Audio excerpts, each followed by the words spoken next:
to recite Surah Al-Fatiha.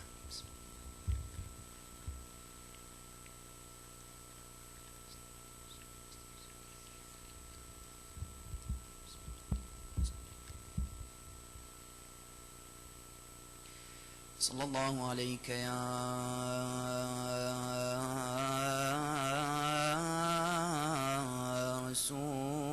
رسول الله صلى الله عليك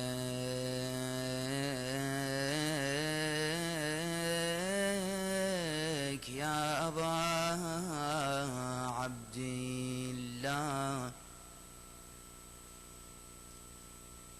يا رحمة الله الواسعة ويا باب نجاته الأمة يا ليتنا كنا معكم سادتي فنفوز والله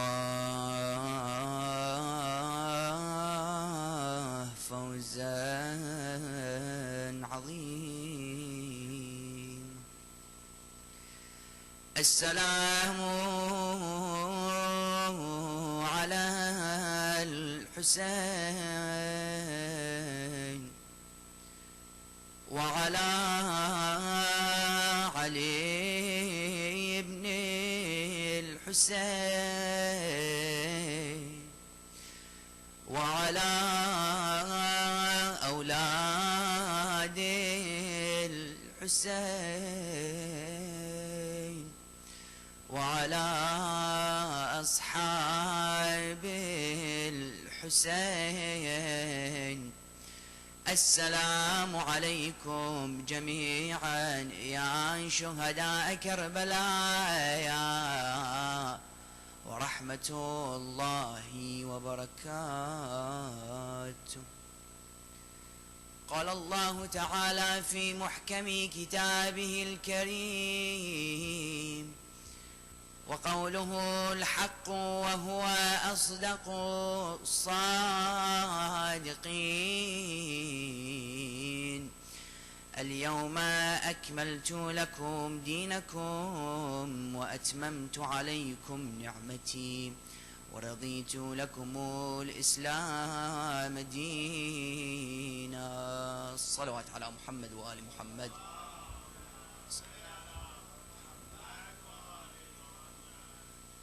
Respected brothers and sisters in Islam, Assalamu alaikum wa rahmatullahi wa barakatuh.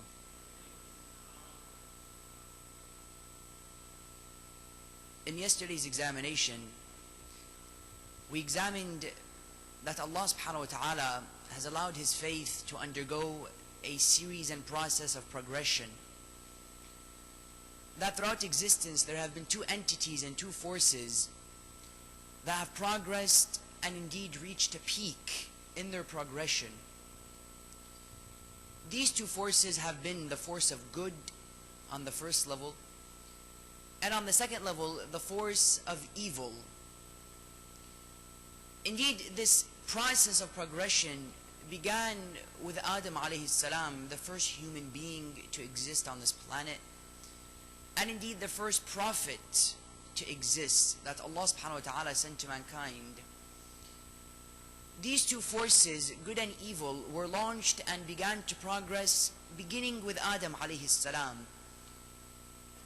Each prophet held a specific phase in this series of progression until it reached a peak with the Holy Prophet of Islam, Muhammad ibn Abdullah sallallahu alayhi wa alihi wa sallam.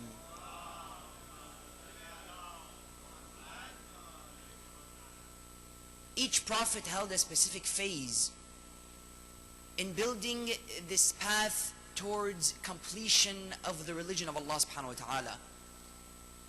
A simple analogy that could be given is the example of a highway. A highway is made of many parts. Each part of the highway is closer to the end of the highway than the one previous to it. The prophets were on the same exact level. Each prophet held a specific level higher than the prophet that came before him. For example, when you examine somebody like Isa alayhi salam, he held a higher level of progression than Musa. When you examine the prophets that came after Isa, The only prophet that we know, as mentioned within the ahadith, to come after Isa salamullahi alayhi was the Holy Prophet of Islam. There was a 500-year gap between the two. Yet you find each prophet held a higher level of ability, a higher level of potential, a higher level of standards, a higher level of skill, a higher message and a more profound means of spreading his message than the prophet that came before him. Now, of course, this progression amongst the prophets could be seen in a number of ways. It's very clear. And of course, within the religion of Islam, we don't focus on physical aspects too much. So when you examine Musa, even though he was physically stronger than Isa, because as you know, Musa was known for his physical abilities, as for example, when Safura, the two daughters of Shu'aib, were next to the well, they didn't have a prophet, or rather somebody to come and aid them in picking up this bucket. So Musa alayhi salam noticed that they were struggling in holding this bucket of water. So he would come to them and he would begin to help them with his physical abilities. That's Musa alayhi salam was known for his physical strength. Yet within the religion of Islam, physical aspects don't hold too much of a high level. Allah takes other aspects into consideration. For example, the progression amongst prophets could be seen when it comes to miracles. As mentioned within the Holy Quran, every prophet had a specific miracle that Allah subhanahu wa ta'ala sent to him. Musa's miracle was the miracle of magic, as that is clearly known by many people. Musa alayhi salam would approach the sorcerers, the magicians, and he would begin to play magic in proving that his religion is the proper religion. They all display their sticks. Musa alayhi salam displays his stick eats the stick of the others, it turns into a snake, and instantly they prostrate. They say, Amanna bi Rabbi Musa. We have believed in the Lord of Musa. That Musa's miracle was magic. You find after Musa, it progressed to Isa alayhi salam, where his miracle was no longer magic, rather it was medicine. Yuhyi al-mawta, for example. Bi-idhni. As-sum, al-bukm, bi-idhni.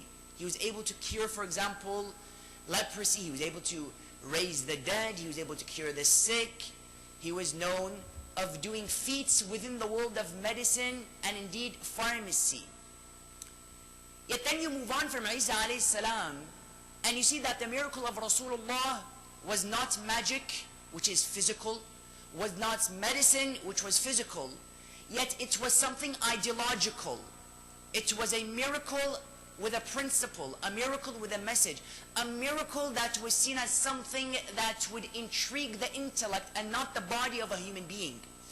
You see, somebody could come with a message and he could intrigue you physically by his body. Yet somebody may come, he doesn't look so nice, yet his message is top-notch. His message is on top of the scale. That was Rasulullah. He came with a message, with a miracle which is universal and alive until today. That you see, the miracle of Musa was inferior to the miracle of Muhammad. Why? Because it was simply a miracle for his time. The miracle of Isa is seen as a miracle inferior to the miracle of Muhammad. Why? Because it was a miracle simply for his time. Yet Rasulullah, his miracle, is the only miracle that does not diminish in greatness over time, yet increases. You see, the Holy Quran, today, we know more about it than we knew about it yesterday. And tomorrow, we will know more about the Quran than we knew about today. It's almost as if the Quran is a well of infinity. The more time progresses, not the more obsolete and discarded it becomes, the greater and more profound the message becomes to mankind. That you see the miracle progressed. One way we can see this progression is through the field of miracles. Another way we can see the miracles or the progression that Allah subhanahu wa ta'ala sent amongst His prophets is throughout the way that the people would treat their prophets. Somebody may come, what do you mean? When you examine the prophets, you find every prophet had a society which would aid him in what he would do.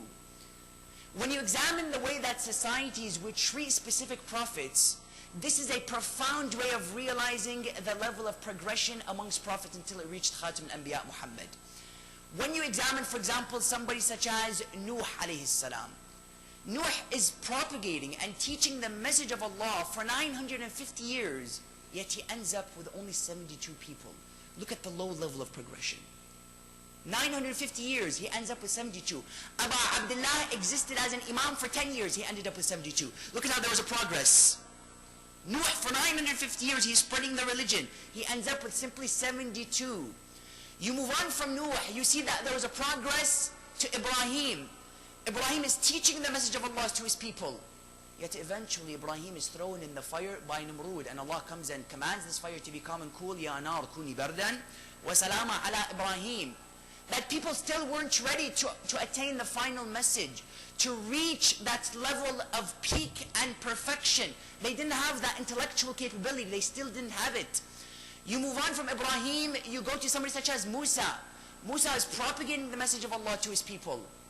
He's burning himself. He's giving them magic. He's giving them examples. He's giving them verses. He's giving him scriptures from the Holy Torah. Yet eventually Musa gets lost within the desert for 40 years. They weren't able to understand and comprehend the message. You move on from Musa and you take somebody such as Isa. Isa is teaching the message. He's telling them God is one. Matthew 12. For example, he's teaching them about the essence of hijab. First book of Corinthians, chapter 11, verse number 6. Teaching them the essence of Christianity. Yet while he's being crucified, according to the Bible, by the way, he's complaining. He says, Eloi, Eloi, lima sabachthani. My Lord, why have you forsaken me? They tell him, do you know why they crucified Jesus? Jesus was crucified for one reason within biblical scripture. Of course, as Muslims, we neglect this whole ideology of Jesus being crucified. Allah comes and says, وَمَا قَتَلُوهُ وَمَا صَلَبُوهُ وَلَكِنْ شُبِّهَ لَهُمْ. Allah says he wasn't killed, he wasn't crucified, yet it made to appear so. That Isa alayhi salam tells them, I have much to say unto you, but you cannot handle it.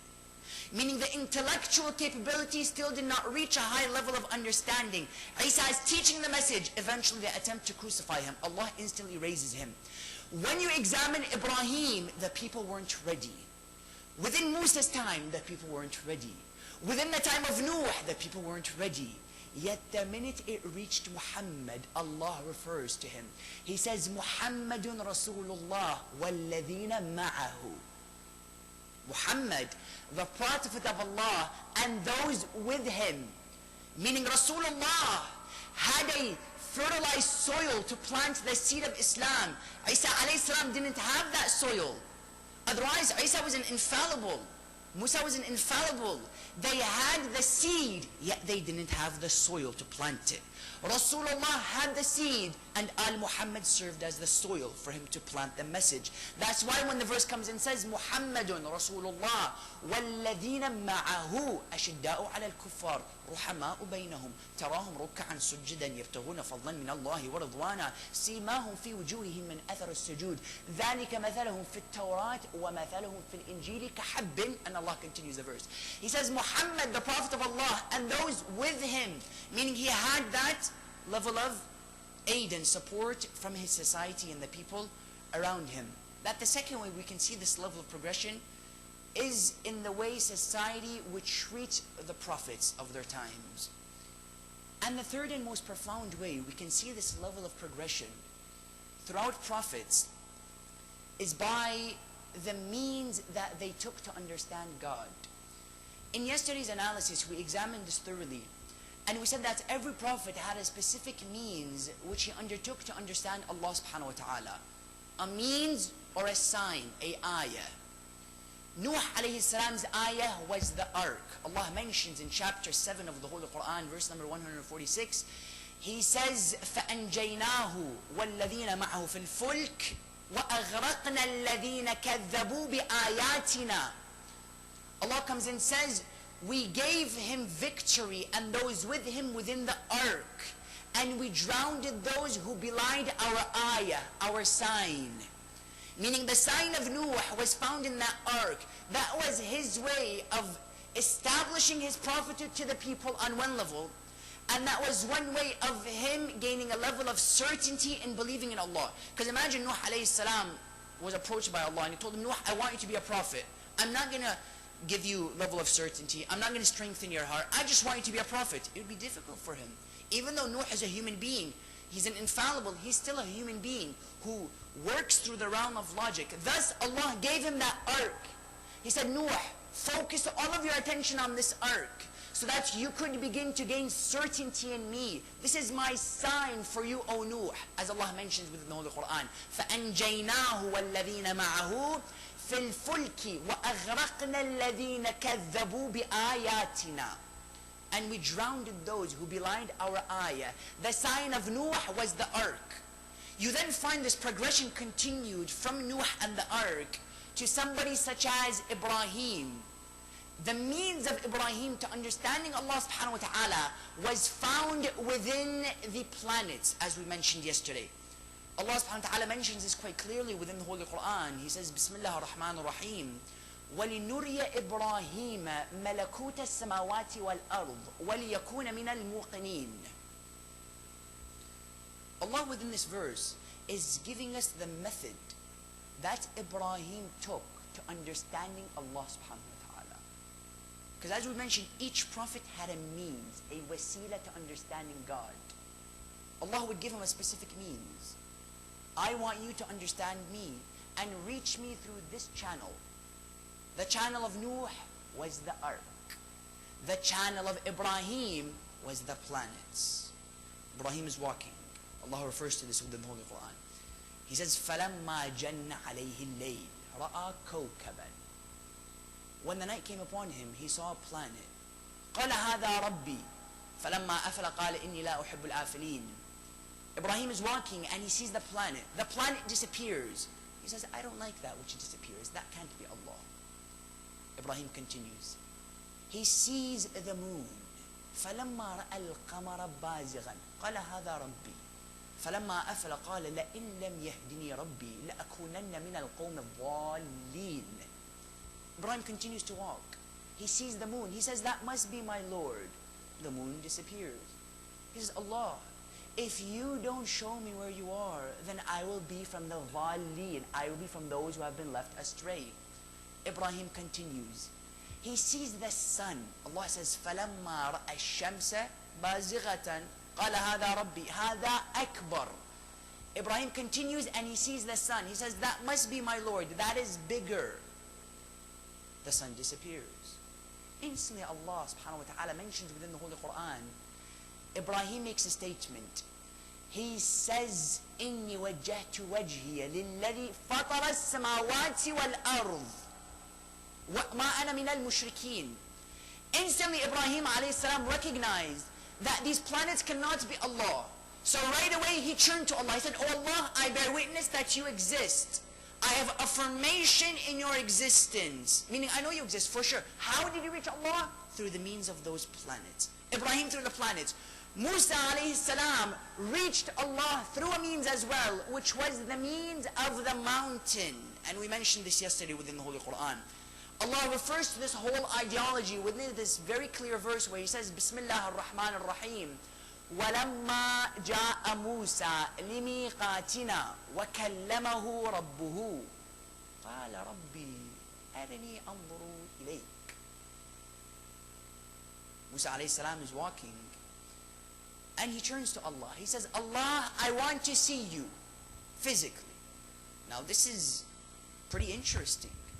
A prophet of God wants to see God physically. How does that make sense? How does that work? I thought you're an infallible. I thought you believe in God. I thought you've attained a level of certainty and yaqeen in the existence of Allah subhanahu wa ta'ala. Why are you asking to see Allah physically? Does it make sense to me? Musa alayhi salam is sending a point. He's saying, I'm not here to see Allah physically. I'm a prophet. I believe in God's existence. I have complete yaqeen. I have taslim to Allah. Yet, I want to send a message to you. I want to show you that you have to reach God through something. There has to be a wasila in the picture. Those who come and say they want to reach Allah, and Allah is so close to me, I don't have to reach Him through a means. Why do I have to go through Hussein? Allah is closer to me than Hussein. Why do I have to go through Hussein? Musa alayhi salam is giving us an example. He says, yes, Allah is close to you, and closer to you than your own jugular vein. That's true, I agree. Yet, there are specific people who are closer to Allah than you. If you go through them, it would be a much easier process. You see, when I'm sick, I could cure myself. I could, for example, take medicine. If I have, for example, a strong cold, I can, for example, see a few pills, Bismillah, pop them in, and hopefully things will go well. Yet, I could go to the doctor. Same process, same results that I'm trying to find, yet the doctor understands medicine more than me. So it only makes sense for me to go to medicine. Musa alayhi salam is alluding to something that I'm going to make very clear in a few moments. He said that you could reach Allah directly. Yeah, I'm making a point here. I want you to reach Allah through something. There's something you have to reach Allah through. Musa alayhi salam within his time, he reached Allah through that mountain. Somebody comes and says, what do you mean, Brother Ali? You've had too much curry last night. What do you mean he reached Allah through a mountain? That doesn't make sense to me. No. Allah comes and mentions it quite clearly. He says, وَلَمَّا جَاءَ مُوسَى لِمِيقَاتِنَا وَكَلَّمَهُ رَبُّهُ. Musa alayhi salam comes to a miqat. A miqat is basically translated as something where two entities meet. Miqat comes from waqt, timing. Miqat is a meeting. Musa has a meeting with Allah. وَكَلَّمَهُ رَبُّهُ. Allah begins to speak to him. Musa turns to Allah in a slight sense of arrogance. He says, Rabbi arini anzur ilayk. My Lord, I want to see you. Allah replies to him, إِنَّكَ لَن تَرَانِي. You will never see me, but look at the mountain. فَإِنِ اسْتَقَرَّ مَكَانَهُ فَسَوْفَ تَرَانِي. Look at the mountain. If the mountain stays intact, you will see me. Yet if the mountain crumbles, then you know you'll never be able to see me. Musa alayhi salam is looking at the mountain. Allah comes and says, وَكَلَّمَهُ رَبُّهُ قَالَ رَبِّ أَرْنِي أَنظُرْ إِلَيْكَ فَلَمَّا تَجَلَّى رَبُّهُ لِلْجَبَلِ. Allah manifested himself to the mountain. وَجَعَلَهُ دَكَّةً. The mountain crumbled into pieces. Dakka, complete annihilation, destruction. You know when you see the Twin Towers, they collapse. Allah says, جَعَلَهُ دَكَّةً. It collapsed instantly. وَخَرَّ مُوسَى صَعِقًا. Musa alayhi salam falls unconscious. He woke up. He says, Rabbi, subhanaka inni tubtu ilayka wa ma ana min al-mushrikeen wa ana awwalul mu'mineen. Musa alayhi salam wakes up. He says, my Lord, I am not from the polytheists. I believe in your oneness. I come and I ask a question. Musa, you didn't say that before the mountain. What is the message trying to be sent? Allah comes and says that this mountain is a means to me. I made my existence clear through the mountain, through nature. It collapsed instantly. He came to that recognition. Ibrahim through the planets. Musa through the mountain. Isa alayhi salam. Also, you progress to Isa. Look at these various means that prophets are taking to God. Because they want to understand God. Yet this means shows us the level of religion within the time of that specific prophet. The phase that the religion was going through. Isa alayhi salam, the miracle within his time was that he was born without a father. They come to Maryam, they tell her, Ya Maryam, where did you give birth to such a child? Instantly she points to a child, to a baby, to an infant. They reply to her, Maryam, كيف نكلم من كان في المهد صبيا? How could we speak to an infant who is simply a cradle, a simply baby in a cradle? That doesn't make sense. Isa raises his voice. He says, قال إني عبد الله آتاني الكتاب وجعلني النبيا وجعلني مباركا أينما كنت وأوصاني بالزكاة والصلاة ما دمت حيا. Isa alayhi salam begins to speak. The sign and the miracle within Isa's time was that he was born without a father. That was the ayah within his time. Yet then the question arises. Within the time of Al-Muhammad, what was the progress? The progress was very clear. No longer did they need a means. And I mentioned this yesterday. Yeah, I want to repeat it because this is an essential point to make. And this is a crucial argument we can use in exemplifying and indeed establishing the necessity of Al-Muhammad.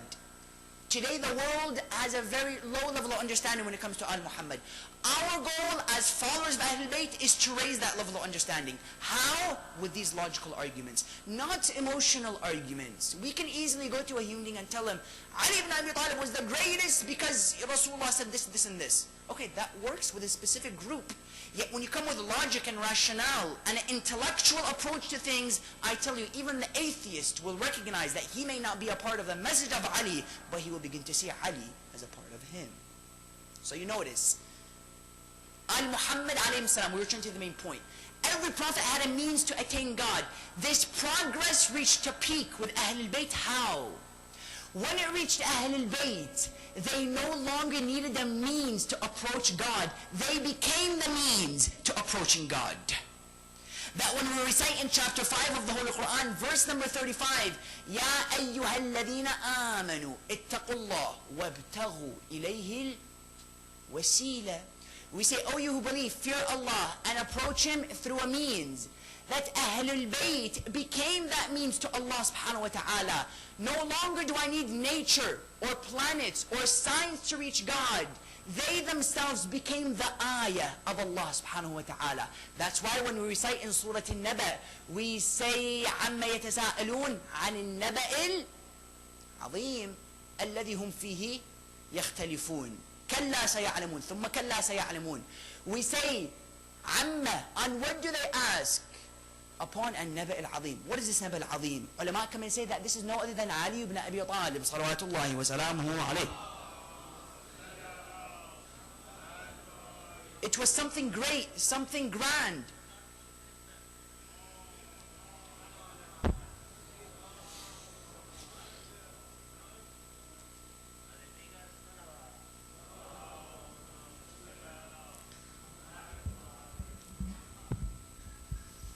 صلوا على محمد وآل محمد.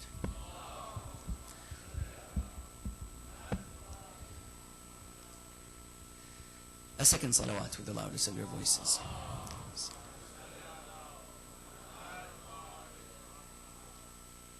A third salawat, inshallah.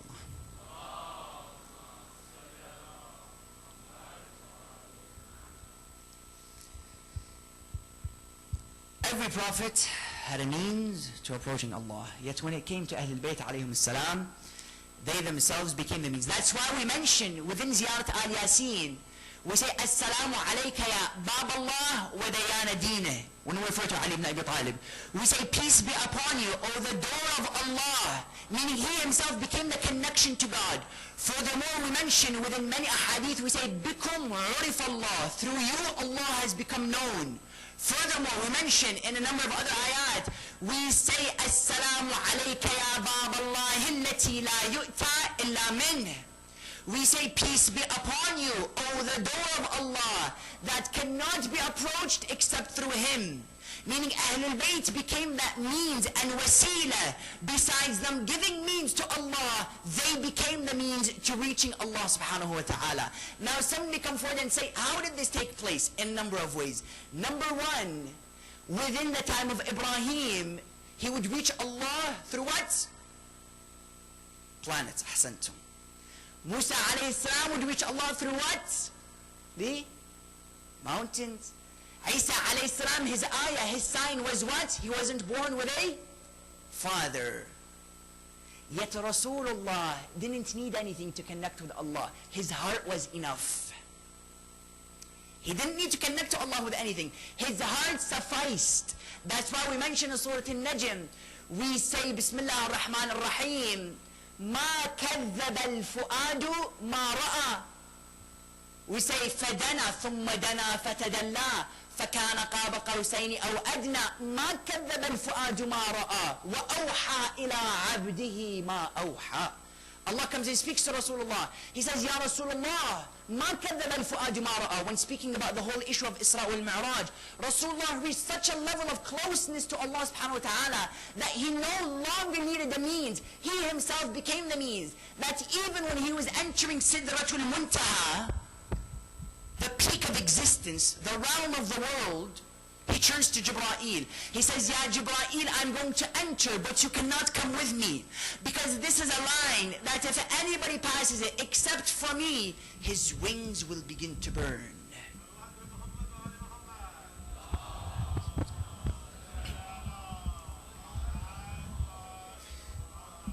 Jibreel says, I cannot come with you. Why? He says, because this is only a place where I can reach. It became within his heart. His heart was the wasila to reaching Allah subhanahu wa ta'ala. On one level, that's why he became the means, because it became manifested within him. On the second level, you find that every single prophet had a level of physical ability, yet it reached a peak with Khatim al-Anbiya Muhammad. What do I mean? Look at the transfer and the gradual progression of physical strength within the lives of each and every single prophet. Somebody like Musa alayhi salam, he comes and he begins to split the sea with a stick. He needs something on the outside to do something. His magical powers depend on his stick. You then find it gradually progress to Ali ibn Abi Talib. He no longer needed a stick to split anything. He splits the door with his hand. It came into him as a human being. You then move on from Ali ibn Abi Talib and you go to Rasulullah, that no longer did he need a stick. No longer did he use his hand to split anything. He simply split the moon by asking for it to be split. اقتربت الساعة وانشق القمر. The time came near and the moon was cleft asunder. That you see gradually progress, that he no longer needed something to use. He himself became the tool. Ali ibn Abi Talib had a high level of iman, yet it was inferior to the status of Rasulullah. Musa had a high level of iman, yet it was inferior to the status of Ali ibn Abi Talib. That's why even if you compare the spiritual status of the prophets, such as Musa with Ali ibn Abi Talib, Musa comes and says, Rabbi, arani andur ilayk. My Lord, let me see you. Whereas Ali ibn Abi Talib says, I saw nothing except if I saw Allah in it, with it, before it and after it. ما رأيت شيئا إلا ورأيت الله فيه قبله وبعده. He says, I saw nothing except if I saw Allah in it, with it, and before it. That on the second level, you examine physical abilities. On the third level, you find each and every single prophet came with messages. A message, a risala, a book. And he was separate from the book. Yet when Rasulullah came, he not only taught the teachings, he began to manifest them. That's why within chapter 61 of the Holy Quran, verse number 6, very clearly Isa alayhi salam comes and he begins to foretell the coming of the Holy Prophet of Islam. He says, وَإِذْ قَالَ عِيسَى ابْنُ مَرْيَمَ يَا بَنِي إِسْرَائِيلَ إِنِّي رَسُولُ اللَّهِ إِلَيْكُمْ مُصَدِّقًا لِلَّذِي بَيْنَ يَدَيَّ مِنَ التَّوْرَاةِ وَمُبَشِّرًا بِرَسُولٍ يَأْتِي مِنْ بَعْدِ اسْمُهُ Ahmad. Look at what Isa alayhi salam is saying. He said, O children of Israel, Ya Bani Israel, Inni Rasulullahi ilaykum, musaddiqan lima bayna yadayya min at-Tawrat. I have come to confirm what the Torah says. I accept what Musa says. I don't neglect it, meaning I'm a continuation of his message. I haven't come to neglect his message and come with something new. No, I'm simply continuing the highway. مصدقا بين يدي من التوراة ومبشرا برسول يأتي من بعد اسمه Ahmad. And I have come to foretell the coming of a man by the name of Ahmad. Notice when Isa alayhi salam speaks about Musa's message, he says the Torah. I've come to confirm the Torah. Yet when he speaks about Rasulullah, he doesn't say Quran. He doesn't say Islam. He says Ahmad. He mentioned his name, not his book or his religion. Because when you mention the name of Ahmad, Ahmad is seen as something synonymous with Islam. He merged with Islam. And he merged with the Quran until he became the manifestation of them. He comes and he says, رَسُولٍ يَأْتِي مِنْ بَعْدِ اسْمُهُ Ahmad, a prophet that comes after me by the name of Ahmad. That Rasulullah began to become the manifestation of the message. Now somebody may come and ask a question. When did this last phase take place? When was it? Is there a specific timing where this process took place? Yes. Eid al-Ghadir. Eid al-Ghadir is seen so grand. Why? Because Eid al-Ghadir was the day where Nubuwwah collided with Imamat and it gave completion to Islam. You see, today when I want to bring water, for example, water is made of two elements, hydrogen and oxygen. If you have hydrogen without oxygen, water would not come into existence. If you have oxygen without hydrogen, water will not come into existence. The minute you collide the two elements, water comes into existence. Before Eid al-Ghadir, you only had nubuwwah, only one element. When Ali ibn Abi Talib came into the picture, it was the day when nubuwwah began to collide with imamah. They merged into one. They became together, they collided, and that's when Islam became a complete religion. Otherwise, I come and I ask you, what did Isa lack that Rasulullah had? What did Musa lack that Rasulullah had? What did Ibrahim lack that Rasulullah had? Only one thing. An element which is known as Ali son of Abu Talib. He was that element that was missing to bring completion to the religion of Islam. That on Eid al-Ghadir, it was the day when the picture became a movie.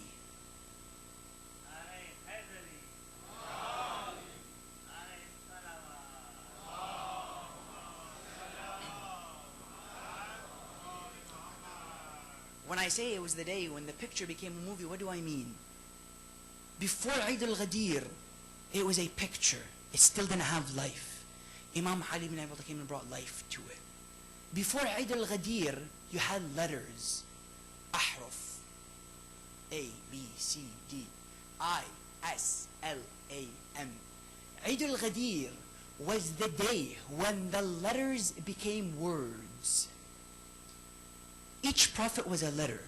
Isa was a letter. Musa was a letter. Ibrahim was a letter.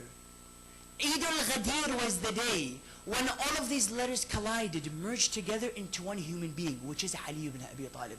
That's why we come and we say, وَكُلَّ شَيْءٍ أَحْصَيْنَاهُ فِي إِمَامٍ مُبِينٍ.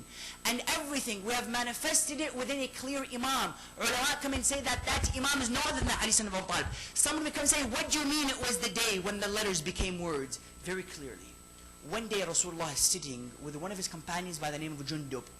He says, Ya Jundub, if you want to see Jesus and his asceticism, Musa and his strength, Ibrahim and his forbearance, Ayyub and his patience, Yusuf and his beauty, then look at the man who shall pass by, who is like the moon and sun in radiance, and like the stars shining bright. Jundub comes and narrates, he says, I turned around and I saw nobody other than my master, Ali ibn Abi Talib, pass by.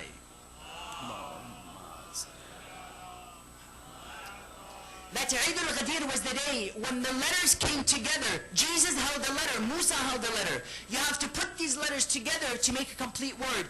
Ali ibn Abi Talib was that word. Furthermore, Eid al-Ghadir was the level and the phase which was able to bring completion to this progression of prophets. Why? Because it was when the rock Kaaba became a human Kaaba. You see, from Adam to Ibrahim to Muhammad, you had a rock Kaaba. وَأَذِّن فِي النَّاسِ يَأْتُوكَ بِالْحَجِّ رِجَالًا وَنِسَاءً. Kaaba in Saudi, it's found today. The Kaaba, physical Kaaba.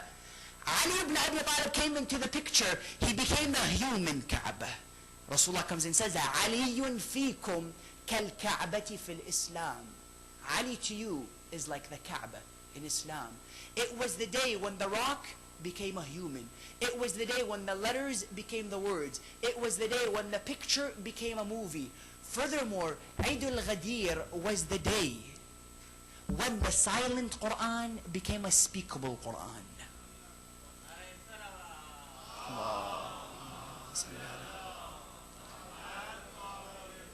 It was the day when the silent Quran became a speakable Quran. Jesus had the Bible, yet it was a silent book. Moses had the Torah, yet it was a silent book. Muhammad ibn Abdullah sallallahu alayhi wa sallam had the Quran, yet it was a silent book. Ali ibn Abi Talib came and said, Saluni, Saluni, قبل أن تفقدوني فإني أنا القرآن الناطق. Ask me before you miss me, because I am the speakable Quran. He came and brought life to the religion. He became that speakable Quran. He came and intrigued the people with his message. That's why wilayah is so essential. Why is wilayah so important?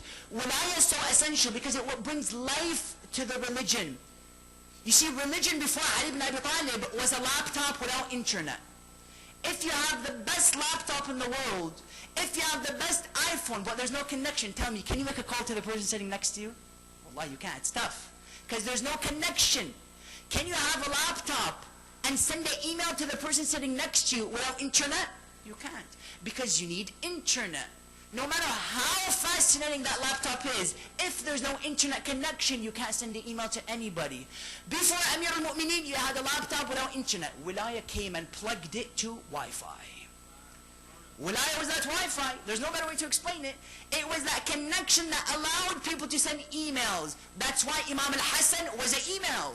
Hussein was an email. Sajjad was an email. All of the Imams were emails of the Wilaya of Ali ibn Abi Talib, salawatullahi wa salamuhu alayhi.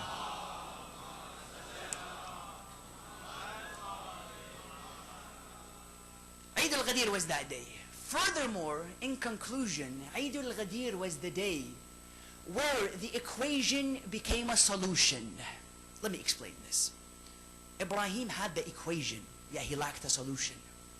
Musa had the equation, but he lacked a solution. Isa had the equation, but he lacked the solution.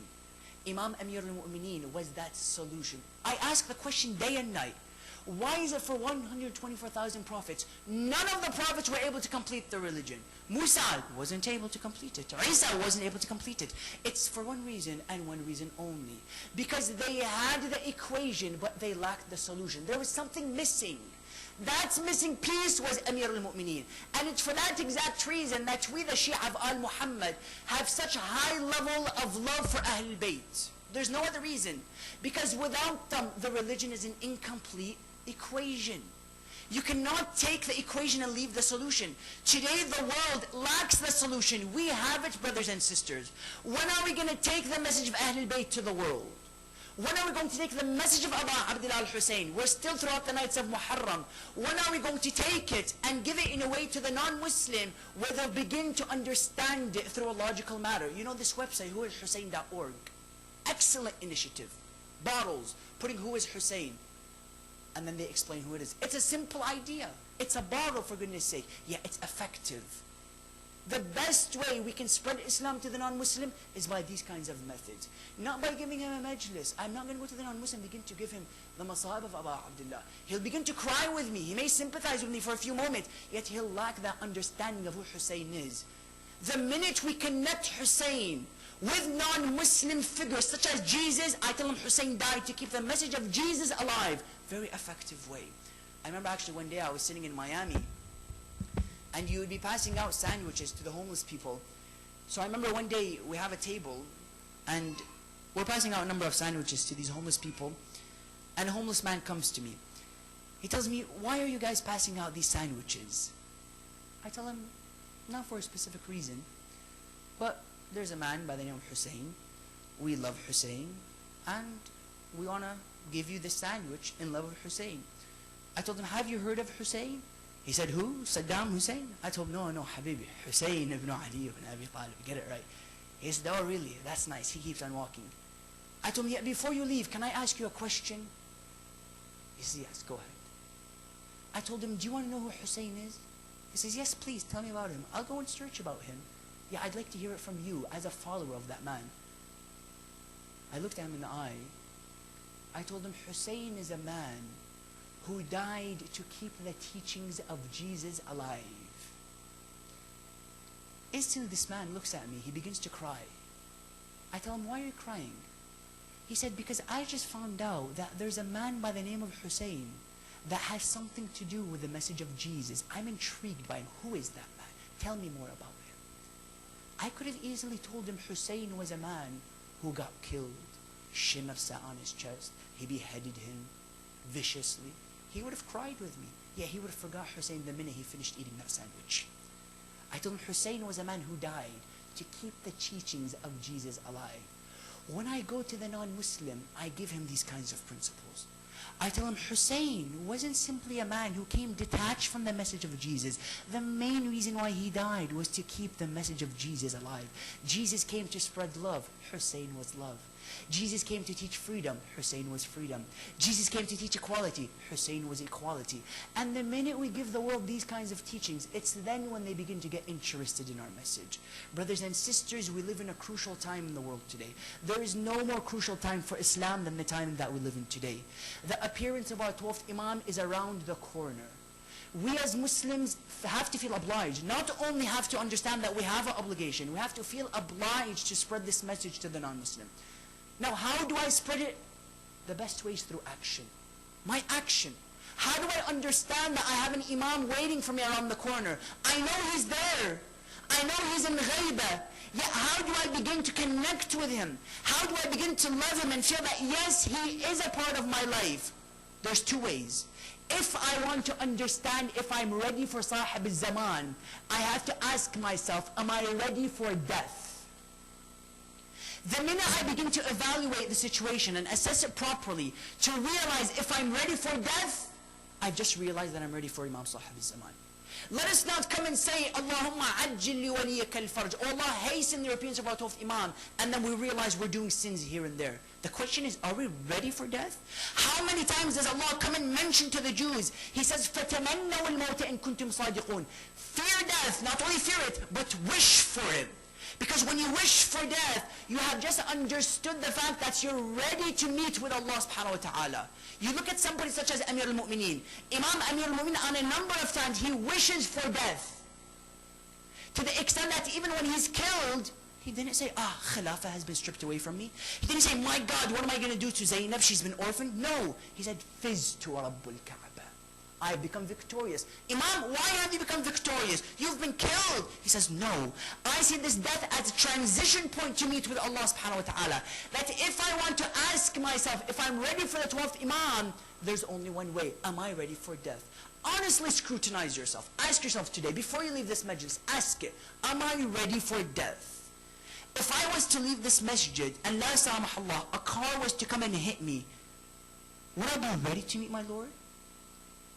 Do I have sins in my pocket that I'll be embarrassed to show to Allah?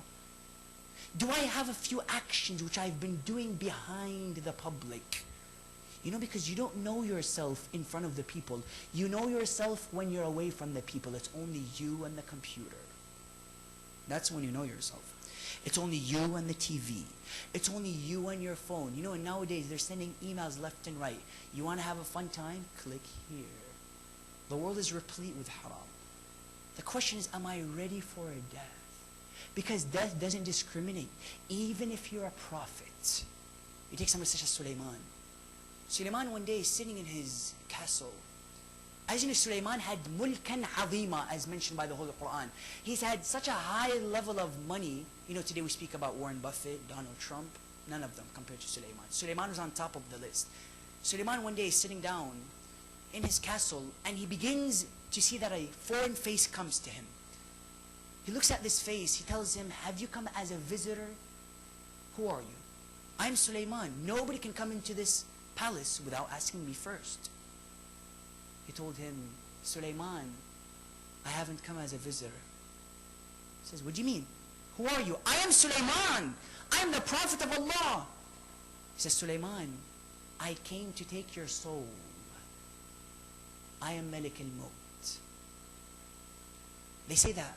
Sulaiman looks at him. He tells him, okay, no problem. You can take my soul. But before you take it, could I please go and sit down from sunlight to shade? He said, no, it's time to go. He told him, no problem. Could I drink some water? My throat is dry. He said, no, it's time to go. He said, could I go and tell my mom goodbye, my wife goodbye, my friends goodbye? He said, no, it's time to go. Sulaiman, while he's standing with this stick in his hand, he takes his soul. And the jinn and ins for 3 days are building the castles, thinking that Sulaiman is still alive, until ants come and begin to nibble on the stick of Sulaiman. The stick falls and Sulaiman falls with him, and he dies instantly. Yet before Sulaiman's soul was taken, he asked a very interesting question to the angel. He told him, oh angel, why didn't you send me a notification? Why didn't you send me a message? Text message, Facebook, MySpace, email. Why didn't you send me a message? He told him, Sulaiman, I've been sending you message after message. You've been oblivious of all of them. He tells him, what do you mean? I didn't receive anything. He said, do you remember when your mother died a few days ago? He said, yes. He said, that was your first message, message number 1. He said, do you remember when your cousin died a few months ago? He said, yes. He told him that was message number 2. He told him, do you remember when your sister died a few days ago? He said, yes. He said, that was message number 3. He told him, Sulaiman, I've been sending you message after message. You've been oblivious of all of them. That when I am sitting in a funeral and I see a casket, it's not simply a social gathering that Allah has given me so I can enjoy myself, cry and go back home and forget all about it. Allah says, no. Allah says, look at that casket. That's you. Do you see that cold eye that just a few days ago was vibrant with blood and the face was flowing and indeed shining with smiles? Allah comes and says, that's you. Go and touch the body. Go and place your hand on his face. Feel the coldness. Realize that that's you. In a few days, you're going to be in the same situation. Your family would be sitting down crying upon your body, and you will have no one else to support you except your deeds. Allah says, كُلُّ نَفْسٍ ذَائِقَةُ الْمَوْتِ. Are we ready for death? Man, I tell you, forget philosophy, forget even tariq, history of what happened in Karbala. Are we ready for death? You know, we're busy discussing what happened and what's going to happen, what's going on in the world. We don't realize death could be waiting for us around the corner. Allah comes and says, كُلُّ نَفْسٍ ذَائِقَةُ الْمَوْتِ. Every soul is going to taste death. Am I ready for it? When I wish death, then realize that I'm ready for Imam Sahib al-Zaman. When you examine somebody like Ali al-Akbar, you find that he was wishing for death when he was walking with Abu Abdullah al-Hussein towards Karbala, isn't it? Ali al-Akbar is walking with Imam al-Hussein. He hears that Abu Abdullah is constantly saying, Inna lillah wa inna ilayhi raji'un. Ridam bi ridaka tasliman li amrik. He's saying, indeed, from Allah we come and to Him we return. Instantly Ali al-Akbar would come to Abu Abdullah al-Hussein. He would tell him, Abba, awalasna ala al-haq? Are we not on truth? He said, yes, we are. Instantly Ali al-Akbar says, فَمَا هَمُّنَا إِن وَقَعْنَا عَلَى الْمَوْتِ أَمْ وَقَعَ الْمَوْتُ عَلَيْنَا. He said, then Abba, why should we worry if we fall upon death or if death falls upon us? Brothers and sisters, I ask you, what happened to Ali al-Akbar? Do you know Ali al-Akbar, they say, was the most person who looked like Rasulullah, acted like Rasulullah, and thought like Rasulullah. To the extent that they say when Ali al-Akbar would approach Abu Abdullah al-Hussein, he would tell him, Abba, could I go to the battlefield? Could I fight for the sake of Allah and His Prophet? He told him, yes, O Ali, yet before you leave, let me embrace you. They say that Abu Abdullah al-Hussein would embrace Ali al-Akbar. He would begin to cry heavily. They would fall unconscious until they both wake up. Abu Abdullah al-Hussein would raise his voice while he's looking at Ali al-Akbar going to the battlefield. He's saying, Allahumma shahad ala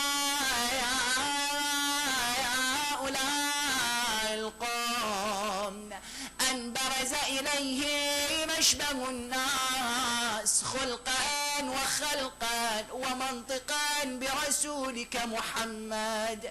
Imam al-Hussein alayhi salam began to say, oh Allah, bear witness that the boy who looks most like Rasulullah is going towards the battlefield.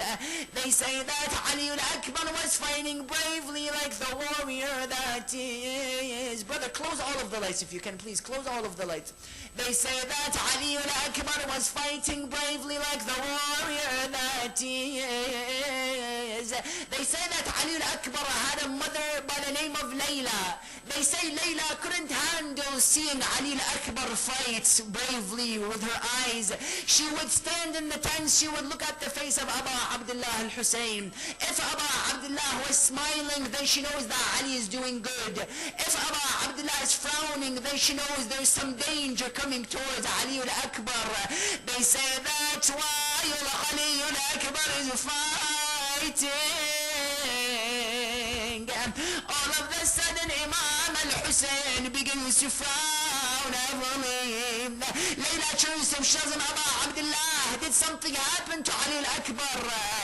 He tells her, no, but I see that a man is coming closer to Ali that could kill him. They say that he tells you, oh Layla, go back into your tents, raise your hands and pray that Ali comes back, because the dua of the mothers never left unanswered. Mothers in this hall realize that once you do dua for your children, Allah will never leave that dua unanswered.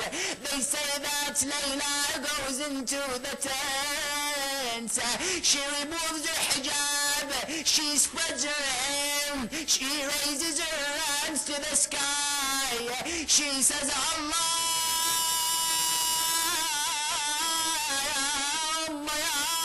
يوسف ليعقوب رد لي ولدي علي.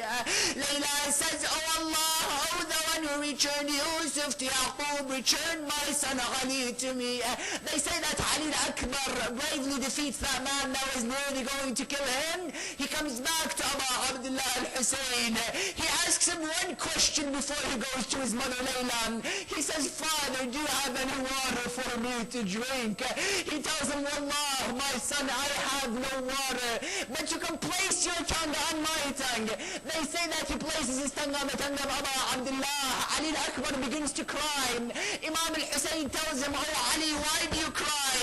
He told him, Father, Father, your tongue is drier than mine. They say that he tells him, oh Ali, go back to Layla. Ali Akbar goes back to Layla. He farewells her. He goes back to the fields. They say that's why Ali Akbar is fighting bravely. An enemy of Allah comes and strikes Ali Akbar upon his head. Ali Akbar falls onto the ground. He begins to shout, Aba ya Hussein, Aba ya Hussein, Father, come and help me, Wallah, they have struck me. They say that when Aba Abdullah al-Hussein heard the voice of Ali al-Akbar, he ran and then he fell. He ran and then he fell. Realized that this is Aba Abdullah al-Hussein, that brave warrior. Yet the minute he heard Ali al-Akbar in a dangerous situation, he couldn't handle it.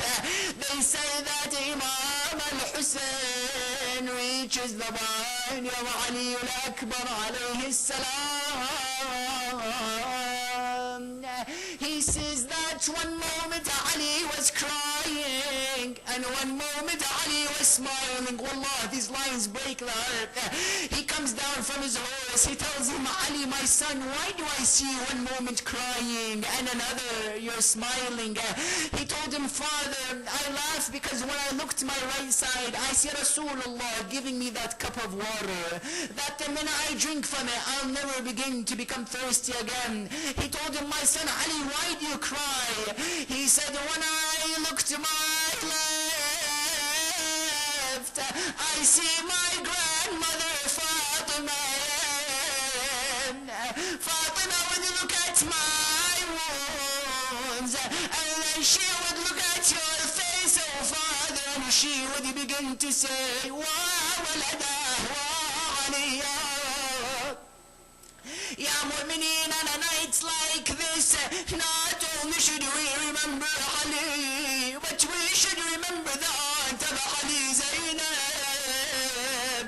They say that Zainab alayhi salam, when she was in her tents in the last moments, she's waiting for something to happen. Abbas is gone, Hussein is gone, Ali al-Akbar has been killed.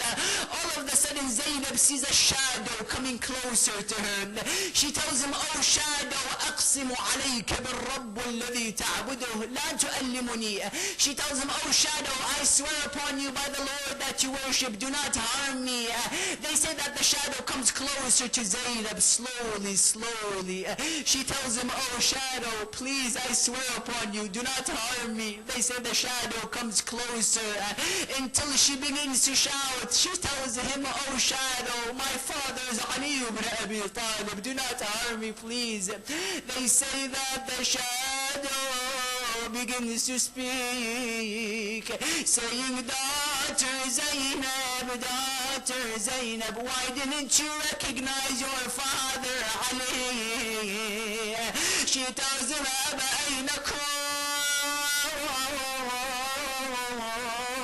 kunt? لما ذبحوا الحسين.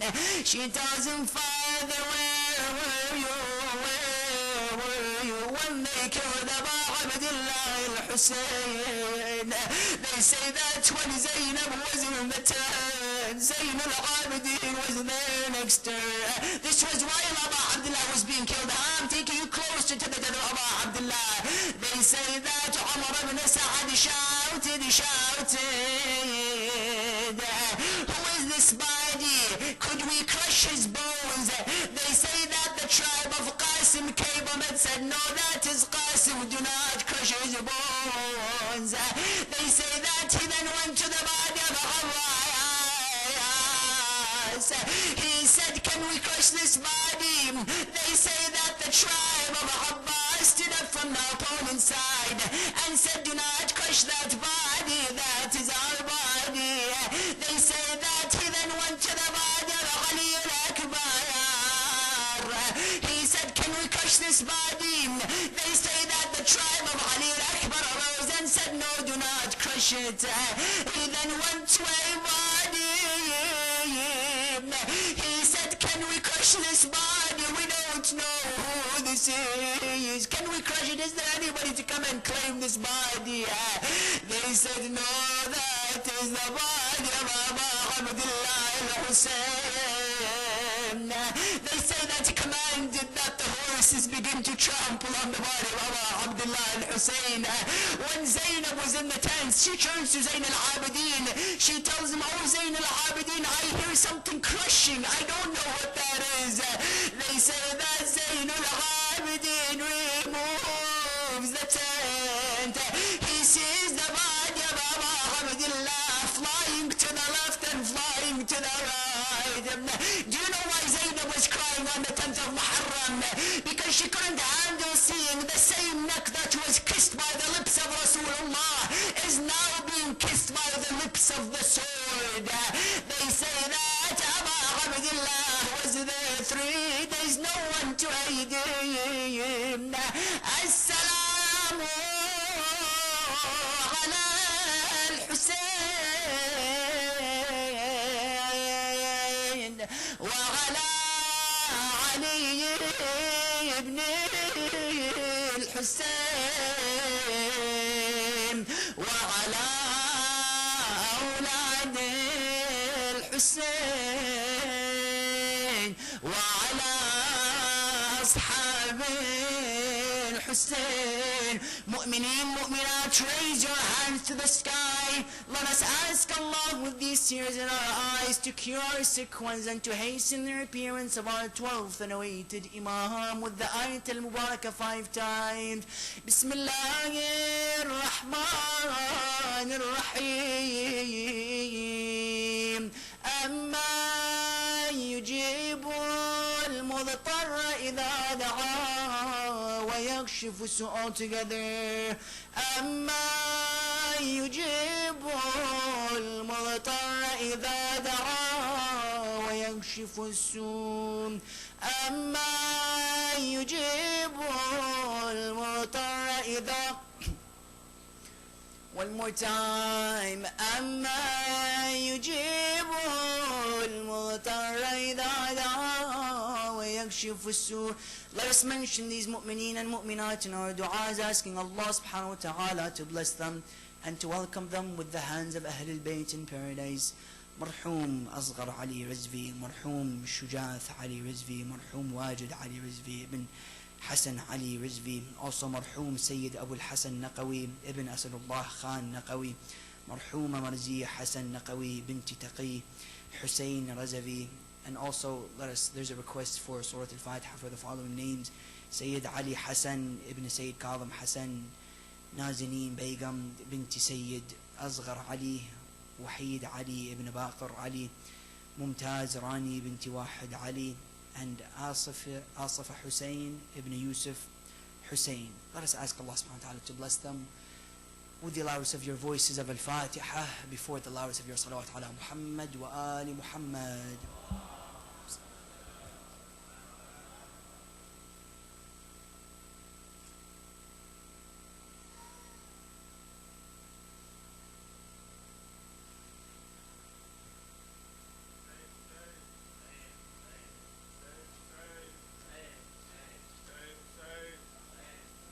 Hussein, Hussein. Hussein, Hussein. Hussein, Hussein. Hussein, Hussein. Hussein, Hussein.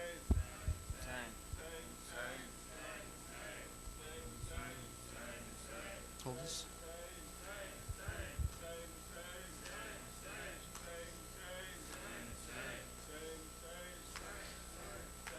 لك ولبيك يا حسينا لك ولبيك يا حسين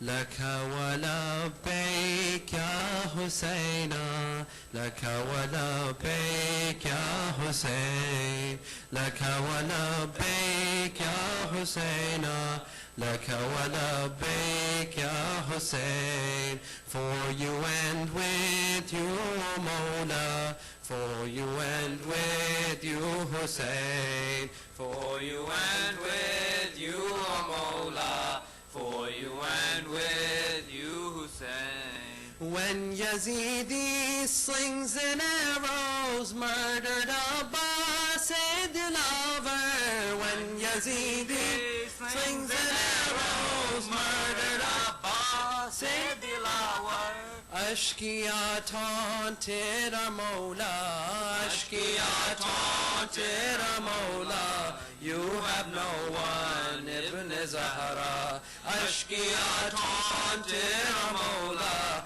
you have no one Ibn Zahra Laka wa labbaik ya Husayna Laka wa labbaik ya Hussein for you and with you O Mawla for you and with you when Shabih Mustafa fell Mawla said this in his farewell when Shabih Mustafa fell Mawla said this in his farewell how will I carry you Akbar how will I carry you Akbar how will I face Layla how will I carry you Akbar how will I face Layla Laka wa labbaik ya Husayna Laka wa labbaik ya Hussein for you and with you O Mawla for you and with you holding Asghar said O Mawla inna lillah but ilahi holding Asghar said O Mawla inna lillah but ilahi tell me how to bury Asghar tell me how to bury Asghar how to comfort his Sakina tell me how to bury Asghar how to comfort his Sakina Laka wa labbaik ya Husayna Laka wa labbaik ya Hussein for you and with you O Mawla for you and with you Hussein رضا بكزاهي وتسليما لعمري Mawla whispered رضا بكزاهي وتسليما لعمري Mawla whispered heaven is still reverberating heaven is still reverberating from the whisper from the sajda heaven is still reverberating from the whisper from the sajda laka wa labbaik ya Husayna laka wa labbaik ya Hussein for you and with you O Mawla for you and with you Hussein why are you hiding O Baba from Sakina Aina Abata why are you hiding O Baba from Sakina Aina Abata come to me come to the maqtal come to me come to the maqtal ta'al ilayya ya bunayya come to me come to the maqtal ta'al ilayya ya bunayya laka wa labbaik ya حسينا لك ولبيك يا حسين لك ولبيك يا حسينا لك ولبيك يا حسين for you and with you O Mawla For you and with you, Hussein. for you and with you O Mawla for you and with you Hussein so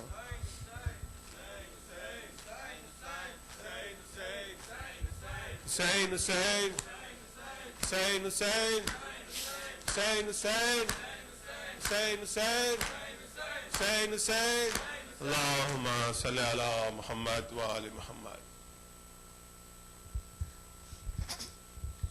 السلام عليك يا رسول الله السلام عليك يا أمير المؤمنين السلام عليك يا فاطمة الزهراء السلام عليك يا خديجة الكبرى السلام عليك يا حسن المجتبى الناسي الأمين السلام عليك يا